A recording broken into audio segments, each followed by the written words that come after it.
ప్రతి నెల చివరి ఆదివారం కృతజ్ఞత ఆదివారం.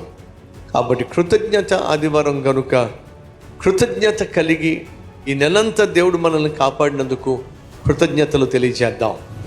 నూతన నెలలోనికి రెట్టింపు ఆశీర్వాదాలతో వెళదాం. దావీదు జీవితంలో తను పరిపాలన ప్రారంభించాడు. తన సింహాసనం స్థిరపడిన తరువాత తను ఒక అద్భుతమైన నిర్ణయం తీసుకున్నాడు. ఏమిటి అద్భుతమైన నిర్ణయం? తీసుకున్నది అద్భుతమైనటువంటి నిర్ణయమే, కానీ ఆటంకం వచ్చింది. నిరాశ చెందల, నిరీక్షణతో ముందుకు సాగాడు. మన జీవితంలో దేవుని కోసం ఏదో చేయాలని ఆశపడతాం, ఆటంకాలు వస్తాయి. ఏదో సాధించాలని ఆశపడతాం, అభ్యంతరాలు వస్తాయి.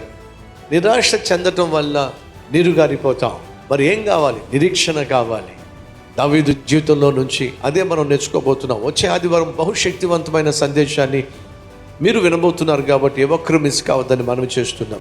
ప్రతి ఆదివారం ఉదయం 6 గంటలకు, 9 గంటలకు, 12 గంటలకు, అలాగే 6 గంటలకు 4 ఆరాధనలు మన కల్వరి టెంపుల్ మందిరంలో జరుగుతున్నాయి కనుక మిమ్మల్ని అందరినీ కూడా ప్రేమతో ఆహ్వానిస్తున్నాను. స్థలం శ్రీనివాస గార్డెన్స్, MCC దగ్గర, బెల్లంపల్లి రోడ్, మంచిర్యాల.